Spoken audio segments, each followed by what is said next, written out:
नमस्कार विद्यार्थी मित्रांनो, मी सौ अमृता पन्हाळे, शेठ विद्या मंदिर इंग्लिश हायस्कूल अँड ज्युनियर कॉलेजमधील शिक्षिका इयत्ता 8वीच्या विद्यार्थ्यांचे स्वागत करीत आहे. मुलांनो, आज मराठी विषयामध्ये आपण इयत्ता 8वीच्या पाठ्यपुस्तकातील पाठ क्रमांक 12 शब्दकोश स्थूल वाचन आज आपण शिकणार आहोत. मुलांनो, ह्या पाठाचे आपण विभाग केलेले आहेत. आज त्याचा आपण पहिला विभाग पार्ट 1 शिकणार आहोत.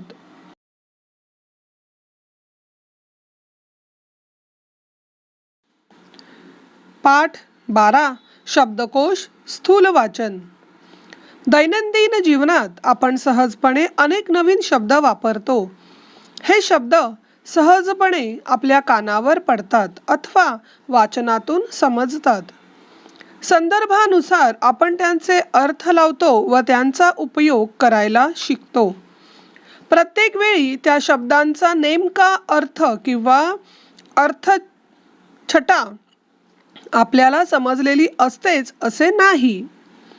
भाषिक समृद्धीसाठी शब्दाचा नेमका अर्थ माहीत करून घेणे अत्यंत आवश्यक असते. यासाठी शब्दकोश हे महत्त्वाचे साधन आहे. यावर्षी आपण शब्दकोशाची ओळख करून घेणार आहोत. नवीन शब्दांचे अर्थ आपण शब्दकोशात पाहू शकतो. हे शब्द शब्दकोशातून कसे शोधता येतात याचे मार्गदर्शन या पाठातून मिळते.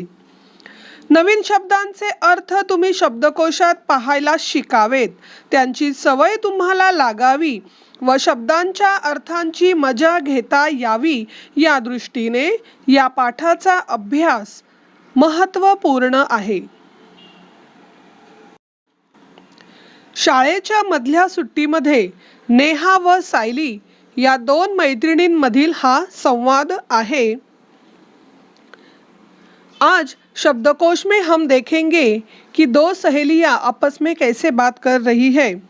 स्कूल की रिसेस हो गई है और उस छुट्टी में नेहा और सायली इन दोनों सहेलियों में बातें हो रही है.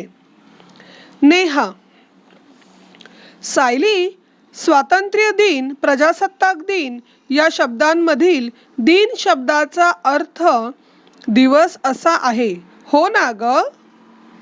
नेहा पूछ रही है. सायली: स्वतंत्रता दिवस और प्रजासत्ताक दिवस, इन शब्दों में दिन इस शब्द का अर्थ दिवस ऐसा है ना? सायली: हो, असंच आहे, का ग? सायली: हाँ, ऐसा ही है, क्यों रे?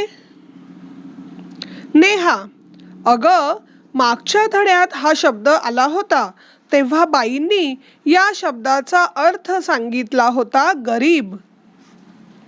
नेहा: अरे, इसके पहले वाले पाठ में यह शब्द आया हुआ था, तभी टीचर ने इसका अर्थ हमें गरीब कहा था. दोन्ही शब्द नीट बघितलेस का तू, कसे लिहिले आहेत ते? सायली: दोनों शब्द तूने ठीक से देखे हैं क्या, कैसे लिखे हैं? नेहा: आपण आता पुस्तकातच बघूया शब्द कसा लिहिलाय ते. नेहा: हम अभी किताब में ही देखेंगे यह शब्द कैसे लिखा है. सायली: हाँ, हा बघ मागचा धडा आणि हा शब्द दिन. सायली: हाँ, यह देख पिछला पाठ और यह शब्द दिन. नेहा: अरे हो, शब्द एकच असला तरी दोन्ही शब्द लिहिण्यात फरक आहे. नेहा: अरे हाँ, शब्द तो एक ही है पर दोनों शब्द लिखने में फरक है ना? सायली: बरोबर, दिन शब्दात दी दीर्घ आहे. दिन म्हणजे गरीब. दिन शब्दात दी ह्रस्व आहे. दिन म्हणजे दिवस. सायली: बराबर, दिन शब्द में दी दीर्घ है. दी मतलब ई की मात्रा बड़ी वाली है.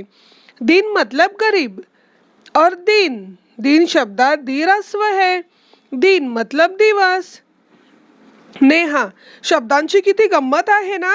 अक्षरात वरवर साम्य आहे, पण लेखनातल्या फरकामुळे अर्थात केवढा फरक.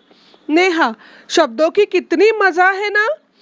अक्षरों में समानता है, पर लेखन कौशल्य में फर्क से अर्थ में कितना फरक. सायली, आपण दोघी जणी असे नवीन शब्द आणि त्याचे विविध अर्थ रोज समजून घेऊया. सायली, हम दोनों ऐसे नए शब्द और उनके अनेक अर्थ रोज समझ के लेते हैं. नेहा, अगं पण कसे. आपल्याला सारखे आपल्या बाईंकडे जावे लागेल अर्थ विचारायला. नेहा, अरे पर कैसे. हम तो बार बार हमें जाना पड़ेगा अपनी टीचर के पास अर्थ पूछने के लिए. सायली, अगं नाही, मला माहित आहे त्याची गंमत. शब्दांचे अर्थ आपले आपण कसे शोधायचे ते मी तुला दाखवते. सायली आणि नेहा त्यांच्याप्रमाणे शब्दांचे अर्थ शोधण्याचा आनंद तुम्हीही घ्यायला हवा आहे. त्यासाठी तुम्ही या पाठातून शब्दकोश म्हणजे काय, त्याची रचना, तो कसा पाहावा याबाबत माहिती करून घेणार आहात. सायली, अरे नहीं, मुझे पता है इनकी गम्मत. शब्दों के अर्थ अपने आप कैसे ढूंढने हैं, यह आज मैं तुम्हें दिखाती हूँ. सायली और नेहा की तरह शब्दों का अर्थ ढूंढने का मजा आपको भी लेना चाहिए. इसीलिए आपको इस पाठ से शब्दकोश मतलब क्या, उसकी रचना, वह कैसे देखना है, इसके बारे में जानकारी लेनी है. शब्दकोश म्हणजे काय, त्याची उद्दिष्टे, तो कसा पाहावा हे आपण समजून घेऊया. शब्दकोश मतलब क्या, उसकी उद्दिष्टे, वह कैसे देखना है, यह आज हम समझ के लेने वाले हैं. मुलांनो, ज्या एका अक्षराने किंवा अक्षर समूहाने एखादी वस्तू, विचार, कल्पना, भाव, गुण किंवा क्रिया इत्यादींचा अर्थ व्यक्त केला जातो, त्या अक्षरास किंवा अक्षर समूहास शब्द असे म्हणतात. बच्चों, जिस एक अक्षर ने या फिर अक्षर समूह ने किसी एक चीज, विचार, कल्पना, भाव, गुण या फिर क्रिया आदि का अर्थ व्यक्त किया जाता है, उस अक्षर को या फिर उस अक्षर समूह को शब्द कहते हैं. कोश म्हणजे संग्रह, तर शब्दकोश म्हणजे शब्द संग्रह होय. हा झाला शब्दकोश शब्दाचा वाच्यार्थ. पण विकसित भाषात शब्दसंग्रह आणि शब्दकोश यांच्या स्वरूपात थोडा फरक असतो. कोश मतलब संग्रह, शब्दकोश मतलब शब्द संग्रह है. यह हुआ शब्दकोश शब्द का अर्थ, पर विकसित भाषा में शब्द संग्रह और शब्दकोश इनके स्वरूप में थोड़ा फरक होता है. एखाद्या भाषेच्या विशिष्ट क्षेत्रातील मर्यादित शब्दांच्या संग्रहाला शब्द संग्रह, ग्लोसरी असे म्हणतात. तर त्या भाषेतील बहुतेक सर्व शब्दांचा संग्रह विशिष्ट रचना पद्धतीचा अवलंब करून दिला असल्यास त्याला शब्दकोश, डिक्शनरी असे म्हणतात.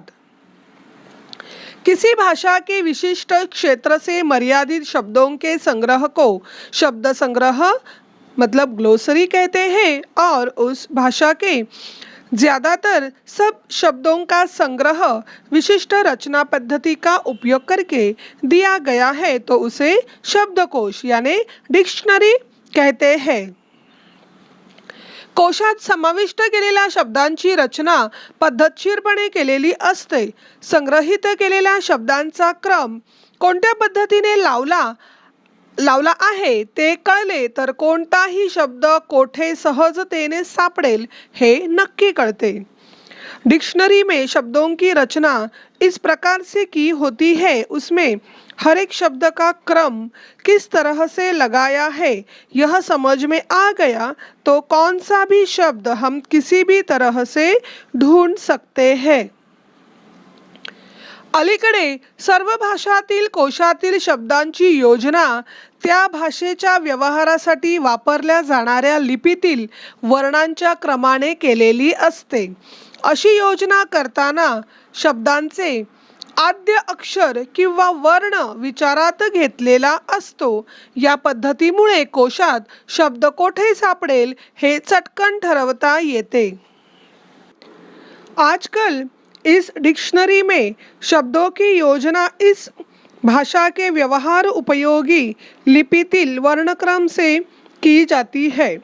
यह वर्णक्रम बनाते समय उस अक्षर का शुरुआती शब्द मतलब उस शब्द का इनिशियल या फिर वर्ण का विचार किया जाता है।